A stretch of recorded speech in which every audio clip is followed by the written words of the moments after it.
सच के साथ। नमस्कार, सिटी वाराणसी लाइव में आप सभी का स्वागत है। मैं हूं ममता चौरसिया। आइए नजर डालते हैं आज की हेडलाइंस पर। पुलकोहना स्थित ईदगाह के मैदान में बुनकर बंधुओं ने पढ़ी अगहनी जुमे की नमाज। मुल्क की तरक्की व आपसी भाईचारे के लिए मांगी दुआ।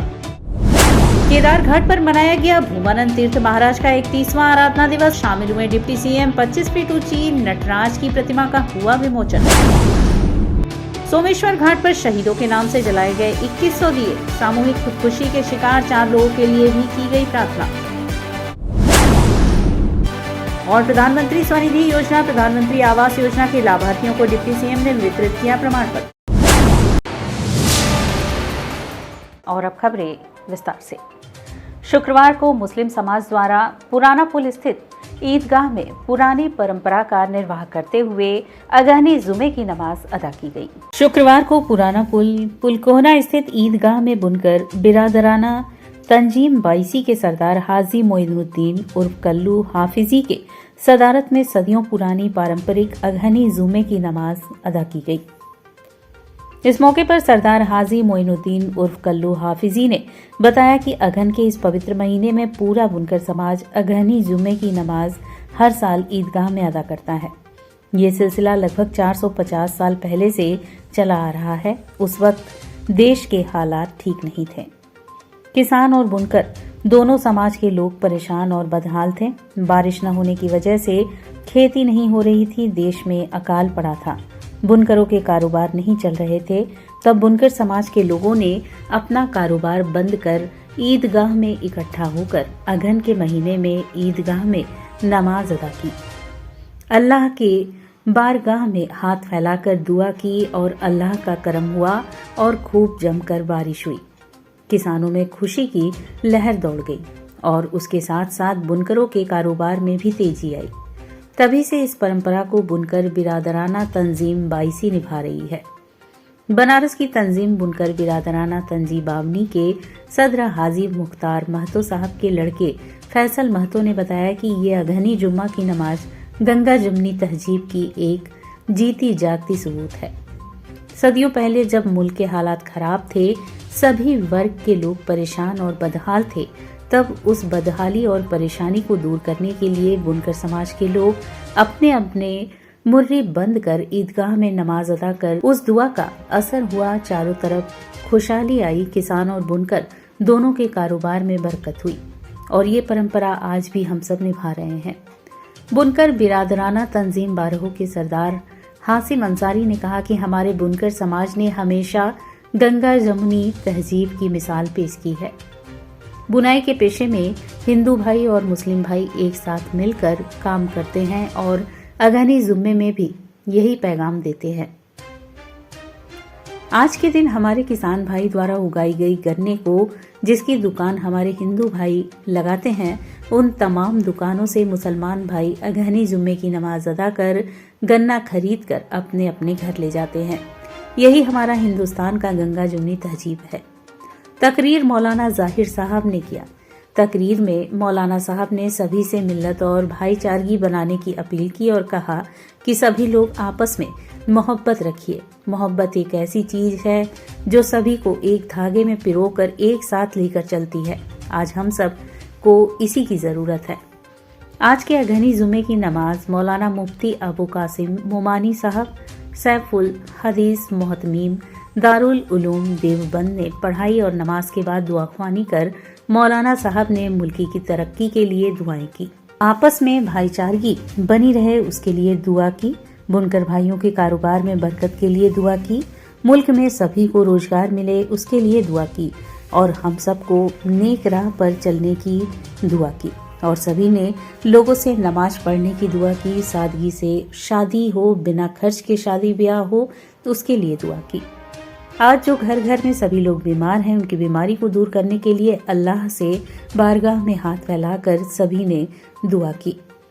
इस जुमा की नमाज में बुनकर बिरादराना तंजीम 22 52 34 12 व 5 की तंजीम काबिना के लोग शामिल हुए। अगहनी जुमे की नमाज में आए सभी हजरात का स्वागत पार्षद हाजी ओकास अंसारी ने किया।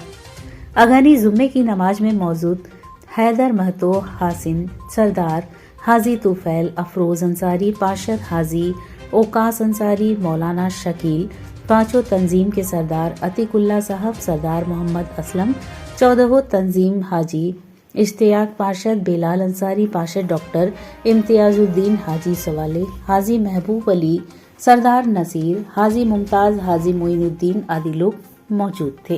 रिबन कहते हैं 400 साल पहले बनारस में सूखा पड़ा हुआ था, जिससे पूरी जो है हम लोग की खेती बर्बाद हो गई। उसको लेकर हमारे बुजुर्गों ने यहाँ पे दवाखानी की थी और इकट्ठा होकर खुद ही कारोबार बंद किया। रिबन जो कहते हैं ये एक बनारसी बोल है, जो धागे को जोड़ते हैं उसको बोली है।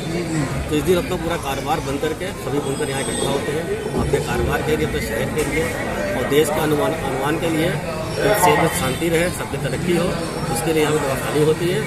ऐसे गन्ना जलना तहजीब कहते हैं, जो हमारे किसान भाई हैं वो यहाँ पर अपना गन्ना को बेचते हैं। तो फसल और ये साड़ी का कारोबार, ये दोनों ताना बाना जुड़ा हुआ है। इसको बनारस गंगा जमनी तहजीब कहा जाता है। उसी के याद में यहाँ पे इकट्ठा होते हैं और नमाज पढ़ते हैं, इसके लिए समाज के लिए दुआ अदा करने के बाद अल्लाह के बारगाह में हाथ फैलाकर दुआ खानी की थी कि हमारे जो मुल्क में जो बेरोजगारी है, बदहाली है, परेशानी है, सब परेशान है, बीमार है, उन परेशानी की अल्लाह दूर कर। तो अल्लाह ताला का करम हुआ, रहम हुआ और पूरे देश में बारिश हुई और सबके कारोबार में खुशहाली, किसानों में खुशहाली आई, बुनकरों में कारोबार में बरकत हुई। तो वो परंपरा को लगातार 460 साल पहले से हमारा बुनकर बिरादर तंजीम 22 के काबीना के लोगों ने हमेशा निभाते चले आ रहे हैं और आज भी निभा रहे हैं। उसी कड़ी में आज पुराना पुल फुलकोना ईदगाह में हमारे बुनकर बिरादर तंजीम 22 के सरदार हाजी निजामुद्दीन और कल्लू हाफिज जी के सदारत में यहाँ पे बुनकर बिरादर तंजीम 52, 34, 12, 5 के सभी सरदार साहबान, उनके तंजीम काबीना के लोग यहाँ पे इकट्ठा हुए हैं। पुरानी 400 साल पहले से ही ये परंपरा रही है कि हमारे हिंदू भाई अपना गन्ना गांव देहात से यहाँ लेके आते हैं और बाहर तमाम बुनकर के लोग जब नमाज पढ़ के निकलते हैं तो वो गन्ना खरीदते हैं। इससे आपसी भाईचारा भी कायम होता है और एक सामाजिक हमायंगी भी कायम होती है। कितने सालों से ये परंपरा चली है? लगभग 400 सालों से ये परंपरा चली आ रही है, जो अभी तक हम बुनकर समाज के लोग इसको निभाते आ रहे हैं। पूरी बंद रहती है आज के समय? हाँ, आज हम अपना कारोबार बंद करके यहाँ सब लोग इकट्ठा होते हैं और सब लोग मिलजुल कर ही नमाज पढ़ते हैं।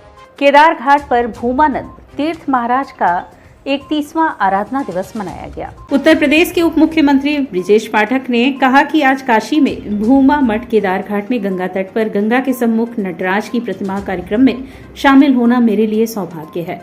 बहुत पहले देवनागर हरिद्वार में भी पूज्य स्वामी अच्युतानंद तीर्थ महाराज से आशीर्वाद मिल चुका है। बाबा भोलेनाथ की नगरी में अब गंगा जी के सम्मुख नटराज मूर्ति का अनावरण अद्भुत है।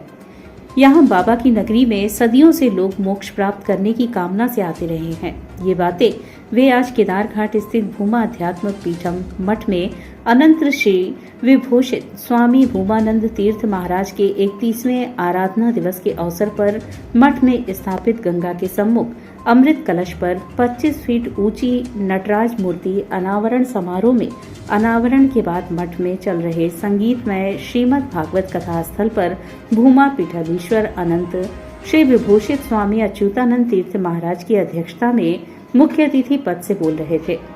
उन्होंने कहा कि आज माननीय मोदी जी का यह काशी शहर पहले और आज में बहुत बदल गया है। यहाँ सड़क, स्ट्रीट लाइट, पार्क, स्टेडियम सहित अनेकों कार्य हो रहे हैं। यह सब गंगा की कृपा से हो रहा है। आज सब काशी आने को तैयार हैं। यहाँ सनातन संस्कृति इस तरह तेजी से बढ़ रही है कि लोग गोवा छोड़ काशी में आने लगे हैं। हमारी बाबा विश्वनाथ से प्रार्थना है कि उनके व उनके परिवार के लिए कष्ट पीड़ा दूर कर आशा पूरी हो। इसके लिए मोदी जी की टीम सेवा में तत्पर लगी। इस अवसर पर मुख्य अतिथि ने पूज्य संत स्वामी अच्युतानंद तीर्थ महाराज कथा प्रवक्ता डॉक्टर श्याम सुंदर पारासर से आशीर्वाद लिया। कार्यक्रम में राज्य मंत्री स्वतंत्र प्रभार दयाशंकर मिश्र दयालु, विशिष्ट अतिथि राज्य मंत्री रविंद्र कुमार जायसवाल, महापौर पंडित अशोक तिवारी सहित अन्य विशिष्ट लोग उपस्थित रहे। इस अवसर पर मठ के प्रभारी सर्वेश्वर ब्रह्मचारी ने कहा कि भगवान नटराज ने सर्वप्रथम 14 बार डमरू बजाकर जगत के कल्याण व सनातन धर्म के उद्धार के लिए डमरू बजाया। आज सनातन धर्म के उद्धार के लिए जो भी लोग लगे हैं, संत महात्मा नेता अफसर, उनके लिए आभार है। हम सभी की कामना है कि वर्ष 2024 में सनातन धर्म की रक्षा के लिए सनातन धर्म की सरकार बने। इस अवसर पर उप मुख्यमंत्री का स्वागत व सम्मान माल्यार्पण व अंग वस्त्रम देकर किया गया। प्रारंभ में अतिथियों का स्वागत अजय गर्ग, पंडित सतीश चंद्र मिश्र, राधे श्याम, पवन सुभाष, मदन शर्मा, विपुल गर्ग, डॉक्टर नागेंद्र त्रिवेदी, पंडित पारसनाथ उपाध्याय, सचिन सनातनी, डॉक्टर विनय कुमार मिश्रा, चल्ला सुब्बाराव, दीपक तिवारी, सुनील केस्टवाल सहित अनेकों लोगों ने किया। संचालन संयोजक पंडित सतीश चंद्र मिश्र, आभार विपुल गर्ग ने किया। और काशी बहुत तेजी के साथ विकास के पथ पर अग्रसर है। आज यहाँ गंगा तट पे भगवान भूमा तीर्थ महाराज जी के द्वारा एक ट्रस्ट के द्वारा एक बड़ी प्रतिमा मैं कह सकता हूँ भगवान भोलेनाथ नटराज जी की स्थापित की जा रही है। ऐसे अवसर पर मैं भूमा तीर्थ महाराज जी के पूरे ट्रस्ट परिवार को बहुत बहुत अभिनंदन आभार प्रकट करता हूँ। हमारे साथ वाराणसी के महापौर आदरणीय अशोक जी, माननीय मंत्री दयालु जी, माननीय मंत्री रविंद्र जायसवाल जी और सभी जनप्रतिनिधि हैं, मैं सभी का हृदय से आभार प्रकट करता हूं। प्रधानमंत्री स्वनिधि योजना, प्रधानमंत्री आवास योजना के लाभार्थियों को डिप्टी सीएम ने प्रमाण पत्र वितरित किया। विकसित भारत योजना के तहत उत्तर प्रदेश के उप मुख्यमंत्री विशेष पाठक के द्वारा वाराणसी के दक्षिणी विधानसभा के मक्षोदरी पार्क में प्रधानमंत्री स्वनिधि योजना, प्रधानमंत्री आवास योजना के लाभार्थियों को प्रमाण पत्र वितरण एवं राशन कार्ड का वितरण लाभार्थियों में किया गया। कार्यक्रम में आयुष मंत्री दयाशंकर मिश्र, विधायक नीलकंठ तिवारी, महानगर अध्यक्ष विद्यासागर राय एवं वाराणसी के महापौर एवं मुख्य विकास अधिकारी भी सम्मिलित रहे। कार्यक्रम में भारतीय पथ विक्रेता संघ के लाभार्थी मौजूद थे। इस कार्यक्रम में भारतीय पथ विक्रेता संघ के संस्थापक आशीष कुमार गुप्ता, उपाध्यक्ष रोशन अग्रहरी, शशि भूषण, सुनील केसरी, शिव कुमार जायसवाल, सुरेश भारती, मुन्नी देवी आदि कार्यक्रम में उपस्थित रहे। हम अपने काशी वासियों से अनुरोध करने के लिए आए हैं, जो केंद्र की योजनाओं से विभिन्न लाभार्थी हैं उनका हम सम्मान करने के लिए आए हैं, और जो व्यक्ति पात्र हैं और छूट गए हैं उन सबको आज यही फार्म भर के इस योजना से जोड़ेंगे। और केंद्र की ऐसी योजनाएं हैं जैसे सबको पक्का मकान है, उज्ज्वला गैस योजना है, किसान सम्मान निधि है, 5 लाख तक का निःशुल्क इलाज का आयुष्मान कार्ड है। इसके अलावा सैकड़ों ऐसी योजनाएं हैं, पीएम स्वनिधि है, जिससे आम जनता को सीधे जोड़ करके हम उनके जीवन स्तर में बढ़ोतरी लाने के लिए, उसको ऊपर उठाने के लिए माननीय प्रधानमंत्री जी के नेतृत्व में हम सब काम कर रहे हैं। ऐसे अवसर पर मैं काशी वासियों को बहुत बहुत बधाइयाँ देता हूँ, शुभकामनाएं।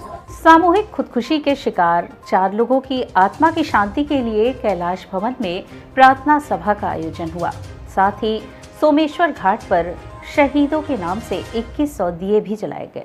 नागरिक सुरक्षा दिवस के उपलक्ष्य में आयोजित सप्ताह व्यापी कार्यक्रम के अंतर्गत नागरिक सुरक्षा प्रखंड भेलूपुर की ओर से शुक्रवार को सायंकाल सोमेश्वर घाट पर शहीदों के नाम से तथा गुरुवार को आंध्रा आश्रम के शाखा कैलाश भवन में एक ही परिवार के 4 लोग फांसी लगाकर आत्महत्या कर लिए। उनके आत्म शांति के लिए भी नागरिक सुरक्षा स्वयंसेवकों के द्वारा 2100 दिया जलाया गया। इसमें मुख्य रूप से आश्रम के सभी स्टाफ, नीरज मिश्रा उप नियंत्रण, Keshav Jalan chief warden, Avinash Agarwal deputy chief warden, VV Sundar Shastri divisional warden, Abhishek Jaiswal deputy divisional warden तथा प्रखंड के सभी सदस्य भाग लिए। और यह वक्त चला है एक छोटे से ब्रेक का। मिलते हैं ब्रेक के बाद। वाराणसी लाइव, सच के साथ। क्या कहते हैं आपके सितारे, कैसा जीवन होगा आपका, होगी हर मुश्किल आसान, है हर परेशानी का निदान। आप बने रहिए हमारे साथ और हम बताएंगे आपके भविष्य का हाल। प्रत्येक मंगलवार रात्रि 8:30 बजे से सिर्फ सिटी वाराणसी लाइव पर।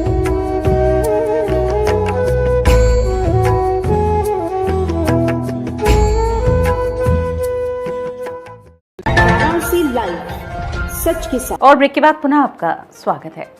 दीनदयाल हस्तकला एवं व्यापार सुविधा केंद्र बड़ा लालपुर टीएफसी में 10 दिवसीय गांधी शिल्प मेले का आयोजन हुआ। दीनदयाल हस्तकला एवं व्यापार सुविधा केंद्र बड़ा लालपुर वाराणसी में कार्यालय विकास आयुक्त, हस्तशिल्प वस्त्र मंत्रालय भारत सरकार द्वारा प्रायोजित एवं सरायगनी ग्राम उद्योग संस्थान प्रयागराज द्वारा आयोजित 10 दिवसीय गांधी शिल्प बाजार लगाया गया, जिसमें मुख्य अतिथि के तौर पर महापौर अशोक तिवारी, उमेश कुमार सिंह, संयुक्त आयुक्त उद्योग वाराणसी मंडल अब्दुल्लाह, सहायक निदेशक गोपेश मौर्य, सहायक निदेशक एवं नवीन कपूर, अध्यक्ष पूर्वांचल निर्यातक संघ द्वारा शामिल हुए। इस मेले का मूल उद्देश्य हमारे प्रधानमंत्री के मार्गदर्शन में देश भर में सभी हस्तशिल्पियों को मार्केटिंग हेतु समुचित अवसर उपलब्ध कराना है। इस गांधी शिल्प बाजार राज्य में देश भर से आए 100 हस्तशिल्प एवं बुनकर अपनी कला का प्रदर्शन करेंगे। इस गांधी शिल्प बाजार राज्य में 20 बुनकर कारीगर एवं देश भर से आए हुए 80 हस्तशिल्प प्रतिभाग कर रहे हैं। इस बाजार में सहारनपुर में निर्मित लकड़ी के फर्नीचर, जयपुर राजस्थान में हैंड ब्रश से बनाई गई कृष्ण लीला की मनोरम पेंटिंग्स, गोरखपुर के टेराकोटा के कई प्रकार के दिए, राजस्थान में बने बिजली के इंसेस बर्नर भी प्रदर्शित होंगे। पक्षी प्रेमियों के लिए जूट से बने चिड़ियों के घोंसले और अन्य वस्तुएं तथा सर्दियों की शुरुआत में राजस्थान, पिलखुआ, कानपुर और अन्य कई स्थानों की चादर और कुशल कवर, श्रीनगर से आए कारीगरों की पश्मीना शॉल, लेडीज ऊनी सूट, प्योर लेदर के जैकेट और coat, artificial jewellery, costume jewellery, terracotta एवं फैब्रिक ज्वेलरी, गुजरात के चंदेरी के सूट, बिहार की मधुबनी पेंटिंग्स की साड़ियाँ, पश्चिम बंगाल के काथा वर्क के सूट और साड़ियाँ, जयपुर की रजाई और कंफर्टर, भदोही के कालीन और दरिया, पंजाब का फुलकारी वर्क, पटियाला एवं लुधियाना की जनानी जूतियाँ, जयपुर ब्लू पाटरी, असम का केन फर्नीचर भी प्रदर्शित है। भारत सरकार वस्त्र मंत्रालय कार्यालय विकास आयुक्त हस्तशिल्प के द्वारा प्रायोजित 10 दिवसीय गांधी शिल्प बाजार राज्य स्तरीय प्रदर्शनी लगाई गई है, जिसमें खादी और हस्तशिल्प के उत्पाद पूरे भारतवर्ष से आए हुए हैं। इस प्रदर्शनी का मुख्य उद्देश्य है कि जो हमारे शिल्पी और बुनकर अपने घरों में काम कर रहे हैं, उनके उत्पादों को सीधे जनता के बीच लाना है, बिचौलियों से दूर करके उनको उनकी सही कीमत अदा की जाए। इस स्टॉल में प्रमुख रूप से है क्या? इस स्टॉल में प्रमुख रूप से तमिलनाडु के क्राफ्ट हैं, मधुबनी पेंटिंग है, कश्मीर के शाल हैं, कांच के आइटम हैं और वॉल हैंगिंग है और बहुत सारे हस्तशिल्प के हैंड ब्लॉक प्रिंटिंग की चादरें हैं। बहुत सारे उत्पाद, घरेलू उत्पाद सब हैं जो कि जनता लेकर हमारे शिल्पियों को उत्साहवर्धन कर सकती है। राजा तालाब में रेलवे ओवरब्रिज, अंडरब्रिज नहीं होने से ट्रैफिक की लंबी लाइनें लग जाती हैं, जिससे तमाम वाहनों को घंटों कतार में खड़ा रहना पड़ता है। बनारस प्रयागराज रेलखंड राजा तालाब रेलवे क्रॉसिंग, पंचक्रोशी मार्ग, मिर्जापुर, चुनार, सोनभद्र के लिए जाने व राजा तालाब आकर हाईवे व रिंग रोड से वाराणसी, भदोही, चंदौली, जौनपुर, गाजीपुर आदि स्थानों पर जाने आने वाले मार्ग पर ओवरब्रिज नहीं होने के कारण वाहनों की लंबी लंबी लाइनें लग जाती हैं, जिसके कारण लंबा जाम लग जाता है। यही नहीं, एम्बुलेंस, स्कूली वाहनों और ट्रकों के भी रास्ते में खड़े रहने के कारण यहाँ आम लोगों को काफी परेशानी होती है। कभी कभी तो जाम इतना लंबा हो जाता है कि 1 से 1.5 किलोमीटर लंबी लाइनें लग जाती हैं। ओवरब्रिज और अंडरब्रिज को लेकर लंबे समय से क्षेत्र के लोगों द्वारा मांग की जा रही है, लेकिन इस पर ध्यान नहीं दिया जा रहा है। यहाँ रोजाना लंबा जाम लगने से पुलिस चौकी पर मौजूद पुलिसकर्मियों द्वारा घंटों मशक्कत करके जाम खुलवाया जाता है, फिर भी बार बार रेलवे क्रॉसिंग का गेट बंद होने के कारण जाम लगता रहता है। स्थानीय निवासी सामाजिक कार्यकर्ता, पूर्व क्षेत्र पंचायत सदस्य राजकुमार गुप्ता ने कहा कि क्षेत्र में सांसद भाजपा के हैं और देश के प्रधानमंत्री भी हैं, साथ ही विधायक भी भाजपा के हैं, लेकिन अभी तक दोनों ने इस बारे में कोई पहल नहीं की है। इस कारण आए दिन जाम लगता जा रहा है। रेलवे लाइन पर ब्रिज बनाने के लिए केंद्र सरकार की अनुमति भी लगती है, इसलिए अगर सांसद पहल करे तो वर्षों पुरानी समस्या से निजात मिल सकता है। क्षेत्रीय लोगों का कहना है कि क्रॉसिंग बंद होने के कारण छोटे छोटे वाहन जल्दी निकलने के चक्कर में जाम लगा देते हैं। ब्रिज बनने तक यहाँ डिवाइडर लगाए जाएं और 66 फीट चौड़ी सड़क से अतिक्रमण हटाकर सड़क को चौड़ा कर दिया जाए, तो लोगों को यहाँ से निकलने में फौरी तौर पर राहत मिल सकती है। प्रधानमंत्री जी के संसदीय क्षेत्र वाराणसी के सेवापुर विधानसभा के राजा तालाब रेलवे क्रॉसिंग पे हूँ। यहाँ के लोगों ने काफी समय से मांग कर रहे हैं कि यहाँ रोज हर मिनट हर घंटे गाड़ियाँ आती रहती हैं, यहाँ लंबी लाइनें लग जाती है, जाम लग जाता है, लोग यहाँ से परेशान हैं। यहाँ यात्री, स्कूली बच्चे, रोजमर्रा के काम करने वाले लोग आते जाते हैं। राजा तालाब में सब्जी मंडी है, गल्ला मंडी है, कई बैंक है, कई स्कूल और कॉलेज है, इसके बावजूद भी इस पर किसी का ध्यान नहीं जा रहा है। यहाँ हमारे सांसद देश के प्रधानमंत्री हैं, इस विधानसभा के विधायक भी भारतीय जनता पार्टी के, उसके बावजूद भी इस बड़ी समस्या का समाधान आज तक नहीं हो रहा है। लोग परेशान हैं, लोग मांग कर रहे हैं कि यहाँ जल्द से जल्द ओवरब्रिज बनाया जाए ताकि आवागमन सुगम हो और लोग समय से पहुंचे। उदय प्रताप कॉलेज के रक्षा अध्ययन विभाग द्वारा लोकगीत कार्यक्रम का आयोजन हुआ। शुक्रवार को उदय प्रताप कॉलेज के रक्षा अध्ययन विभाग द्वारा लोकगीत कार्यक्रम का आयोजन किया गया। कार्यक्रम की अध्यक्षता कॉलेज के यशस्वी प्राचार्य प्रोफेसर धर्मेंद्र कुमार सिंह तथा कार्यक्रम के निर्णायक मंडल बीएड विभाग से विभागाध्यक्ष professor Garima Singh, professor Nilima Singh, professor Rashmi Singh तथा प्रोफेसर रेणु सिंह थी। बताते चले कि सन 1971 के भारत पाक युद्ध में भारतीय सेना के ऐतिहासिक विजय एवं शहीदों को शहादत को याद करके उनको श्रद्धांजलि देने के उद्देश्य से रक्षा अध्ययन विभाग द्वारा विगत वर्ष की भांति इस वर्ष भी 4 दिसंबर से 16 दिसंबर तक विजय दिवस महोत्सव मनाया जा रहा है। इस महोत्सव में सामान्य ज्ञान, लोकगीत, निबंध गीत, पेंटिंग, नुक्कड़ नाटक, कैरियर काउंसलिंग, सैन्य मॉडल आदि प्रतियोगिताओं का आयोजन किया जा रहा है, जिसमें विजय प्राप्त करने वाले सभी छात्र छात्राओं को 16 दिसंबर को विजय दिवस के दिन पुरस्कार देकर सम्मानित किया जाएगा। रक्षा अध्ययन विभाग के विभागाध्यक्ष डॉक्टर अग्नि प्रकाश शर्मा ने बताया कि इस विजय दिवस महोत्सव के माध्यम से युवाओं को असली हीरो से परिचय करवाने के साथ ही सैनिकों के प्रति सम्मान एवं राष्ट्रीय भावनाओं को जागृत करने का उद्देश्य है, जिसमें होने वाली प्रतियोगिताओं से छात्राओं का व्यक्तित्व विकास भी होगा।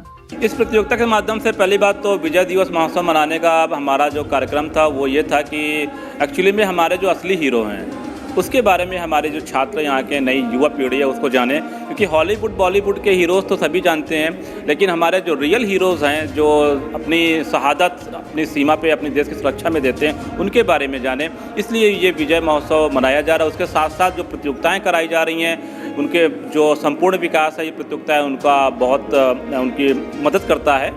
आचार्य सीताराम चतुर्वेदी महिला महाविद्यालय डोमरी में 2 दिवसीय 12वां वार्षिक क्रीड़ा उत्सव आयोजित हुआ। शुक्रवार को डोमरी रामनगर स्थित आचार्य सीताराम चतुर्वेदी महिला महाविद्यालय में 2 दिवसीय 12वें वार्षिक क्रीड़ा समारोह का शुभारंभ धूमधाम से हुआ। सर्वप्रथम मुख्य अतिथि प्रोफेसर संतोष कुमार, संकायाध्यक्ष शिक्षा शास्त्र महात्मा गांधी काशी विद्यापीठ वाराणसी, अध्यक्ष प्रोफेसर कल्पलता पांडे, पूर्व कुलपति जननायक चंद्रशेखर विश्वविद्यालय बलिया, उत्तर प्रदेश बाल विद्यालय माध्यमिक स्कूल डोमरी के निदेशक मुकुल पांडे तथा महाविद्यालय के प्राचार्य डॉक्टर विजय शंकर मिश्र ने मां सरस्वती के प्रतिमा पर माल्यार्पण एवं दीप प्रज्वलन कर क्रीड़ा कार्यक्रम का शुभारंभ किया। तत्पश्चात महाविद्यालय की छात्राओं द्वारा कुलगीत एवं सरस्वती वंदना प्रस्तुत की गई। उपस्थित अतिथियों का स्वागत महाविद्यालय के प्राचार्य डॉक्टर विजय शंकर मिश्र ने किया। अध्यक्ष कल्पलता पांडे ने मुख्य अतिथि को अंगवस्त्र, बुके तथा पौधा देकर उनका सम्मान किया। इस अवसर पर मुख्य अतिथि ने अपने उद्बोधन में कहा कि आज के समय में छात्राएं हर क्षेत्र में अच्छा प्रदर्शन कर रही हैं। खेलकूद में भी छात्राएं देश का नाम रोशन कर रही हैं। उन्होंने महाविद्यालय की छात्राओं को खेलकूद में बढ़ चढ़कर हिस्सा लेने के लिए प्रेरित किया तथा महाविद्यालय का नाम रोशन करने के लिए कहा। अध्यक्ष ने अपने उद्बोधन में छात्राओं का मनोबल बढ़ाया तथा मुख्य अतिथि को धन्यवाद दिया। क्रीड़ा समारोह में उपस्थित सभी अतिथियों, शिक्षक, शिक्षिकाओं, छात्राओं, कर्मचारियों तथा पत्रकार बंधुओं का धन्यवाद ज्ञापन महाविद्यालय की शिक्षिका प्रतिभा गुप्ता ने किया। इसके पश्चात मुख्य अतिथि द्वारा मशाल प्रज्वलन कर तथा ध्वजारोहण कर 2 दिवसीय क्रीड़ा समारोह का विधिवत उद्घाटन किया गया। उन्होंने उपस्थित सभी छात्राओं को शपथ ग्रहण भी करवाया। मुख्य अतिथि ने फीता काटकर बैडमिंटन का शुभारंभ किया। सर्वप्रथम मुख्य अतिथि तथा बाल विद्यालय माध्यमिक स्कूल प्रहलाद घाट की प्रधानाचार्य स्नेहलता पांडे ने बैडमिंटन का उद्घाटन मैच खेलकर आज के खेलकूद कार्यक्रम की शुरुआत की। क्रीड़ा समारोह कार्यक्रम का संचालन शिक्षिका अनीता पांडे ने किया। कार्यक्रम में बाल विद्यालय माध्यमिक स्कूल डोमरी की प्रधानाचार्य Neeta Tripathi, Sonia Mishra, doctor Rajni Srivastava, doctor Arun Dubey, doctor Suniti Gupta, Ankita, Shweta Pandey, doctor Abhijeet, Chandan Chaudhary, Santosh Tiwari, Chandradeep Singh, Shubham Tiwari, Santosh Kumar आदि शिक्षक, शिक्षिकाएं तथा छात्राएं मौजूद रहे। और ये मेरे लिए बड़े हर्ष की बात है कि आज मैं इस परिवार से मुझे जुड़ने का मौका मिला है। जहाँ तक खेल कूद प्रतियोगिता सवाल है, इसमें जब तक मास पार्टिसिपेशन नहीं होगा तब तक आप इसका अच्छा पॉजिटिव रिजल्ट नहीं दे सकते। खेलने के साथ साथ जीवन को भी एक खेल की तरह से लिया जाना चाहिए, तो फिर आगे कुछ नहीं बचता आपके लिए। और रनिंग में रेस होगा तो जीवन भर आपके लिए एक मौका मिलेगा, प्रयास करने का, हमेशा आगे बढ़ने का मौका आपको मिलेगा। और इसी के साथ सिटी वाराणसी लाइव का यह प्रसारण यही समाप्त होता है। ममता चौरसिया को दे इजाजत। नमस्कार।